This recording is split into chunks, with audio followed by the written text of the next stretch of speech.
can wear the AR headset and go running with it on and look around you, which will actually feed you information on what you see on the screen here, your time of running, distance and pace, heart rate, calories, and so on. But if you look at other people that were in a running race with you, it also tells you information about them. It tells you how fast they're running. It tells you a little bit about, it may tell you GPS and where they're running to or where you need to run to if it's a race. So that extra information is like a heads-up display of further motivation to what you need to get done to either beat a person in a race or meet your objectives.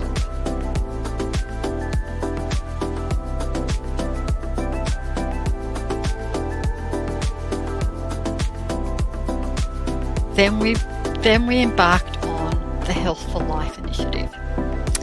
So this was an innovative digital approach to health and wellbeing for secondary school students. Again, taking the idea of cartoon storyboards. And they're embedded within the PDHPE curriculum. They're built and described and created with young people. So the cartoons that I've got up here are the cartoons of the young people who are in the storyboards that I'm talking about. So they're built around relationships, young people going to sport, engaging with each other, talking to each other on the phone. This person likes that person. This person's not sure if this person likes that person or not. Are they frightened to tell them? And the best feedback that we got as we did our focus groups and as we did our work with school kids over the period of developing these cartoons is when we took them out to groups of young people who hadn't seen them, who hadn't written them. They wanted to have the whole series because they wanted to know what happened at the end.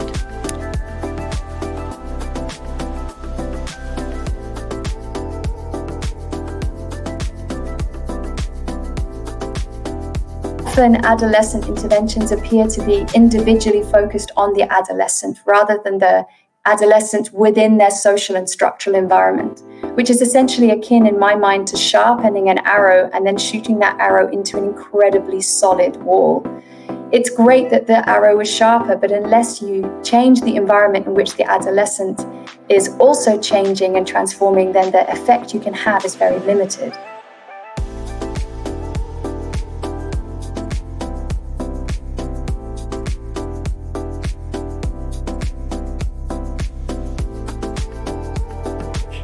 You're doing it all wrong, nurse. The patient shouldn't be positioned that way after spinal surgery.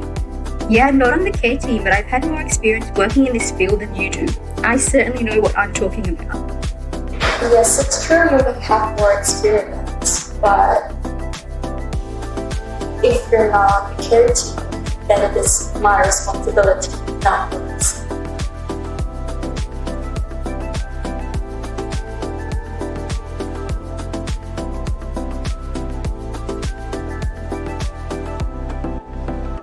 I'm trying,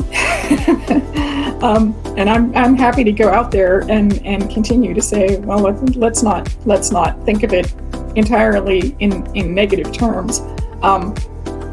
As academics, we have all these options like publishing articles in the conversation, doing outreach and translation. But there's also sort of thinking about it as starting at home, right?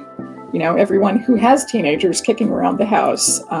Talking to them about how they think about it, and thinking about, I know that all parents of adolescents pretty much think about all the time is, how am I parenting and am I actually destroying my child in some way? So, turning that worry to something constructive, like a conversation with your kids, seems like a good place to start.